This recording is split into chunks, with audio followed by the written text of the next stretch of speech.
ఆరుగురు అయిపోయారు. మీరు సమాధానం చెప్పండి మంత్రి గారు. ధన్యవాదాలు అధ్యక్ష. ఈ చర్చ ద్వారా ఒక అద్భుతమైన అవకాశం, అదేవిధంగా శాసనసభ కానివ్వండి, ప్రభుత్వం కానివ్వండి, రైతు పడుతున్న కష్టాలు గుర్తించి ఏ విధంగా మా కూటమి ప్రభుత్వం రైతును ఆదుకోవాలి, ఒక భరోసా నింపాలి, రైతు పడుతున్న కష్టాలని గుర్తించి ప్రభుత్వంలో కొన్ని సంస్కరణలు తీసుకురావడంతో వారి జీవితంలో ఒక మార్పు రావాలనే ఒక ప్రయత్నం గౌరవ ముఖ్యమంత్రి గారు, అదేవిధంగా గౌరవ ఉప ముఖ్యమంత్రి గారు చేసిన ప్రయత్నంలో ఇది ఒక భాగం అధ్యక్ష. నిజంగా ఇది ఒక సువర్ణావకాశంగా నేను భావిస్తున్నాను, ఒక అద్భుతమైన ఒక మహాభాగ్యంగా నేను భావిస్తున్నాను. ఎందుకంటే రైతులకి మనం సేవ చేయగలిగితే అంతకన్నా భాగ్యం ఏముంది అధ్యక్ష. వాళ్ళు అన్నం పెట్టే రైతు కష్టాల్లో ఉన్నప్పుడు ప్రభుత్వంలో ఉన్న యంత్రాంగం వాళ్ళ కోసం పనిచేయకపోతే ఇంకెవరి కోసం పనిచేస్తారు అధ్యక్ష?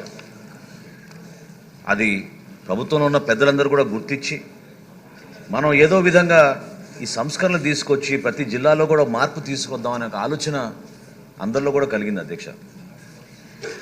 పౌర సరఫరాల శాఖ నుంచి ధాన్యం కొనుగోలు విషయంలో గతంలో ఎప్పుడు లేని విధంగా ఈ ఖరీఫ్ మాసంలో రాష్ట్ర వ్యాప్తంగా రైతులకు ఒక భరోసా నింపే విధంగా ఒక ప్రయత్నం చేయాలని మేము అనుకున్నాం అధ్యక్ష. కానీ ప్రభుత్వంలో రాగానే మేము చూసింది ఆశ్చర్యకరమైన విషయాలు. సివిల్ సప్లైస్ కార్పొరేషన్లోనే గత ప్రభుత్వం 41,000 రుణాలు ఈ కార్పొరేషన్ ద్వారా తీసుకొచ్చారు అధ్యక్ష. సో ఎటువంటి కార్యక్రమాలు చేయాలి, ఏ విధంగా చేయాలన్నా కూడా ఆ భారీ స్థాయిలో ఉన్న రుణాలు చూసి భయపడ్డాం అధ్యక్ష.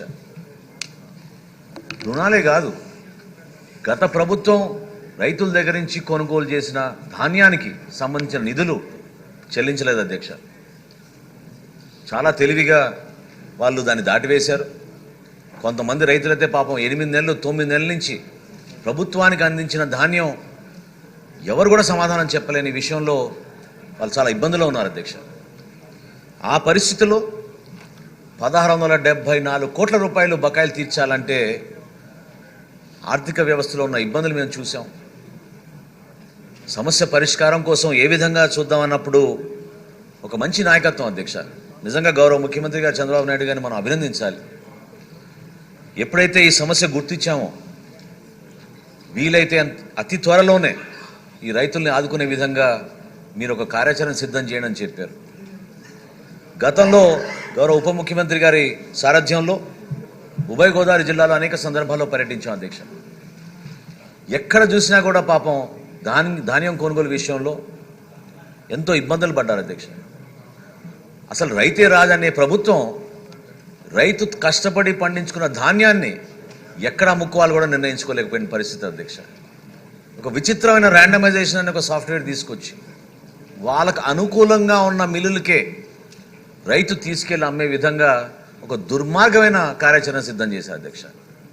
70 కిలోమీటర్లు 80 కిలోమీటర్ల దూరం ప్రయాణం చేసి ధాన్యాన్ని తీసుకెళ్తే అక్కడ మిల్లర్లు పట్టించుకునే పరిస్థితి లేదు అధ్యక్ష.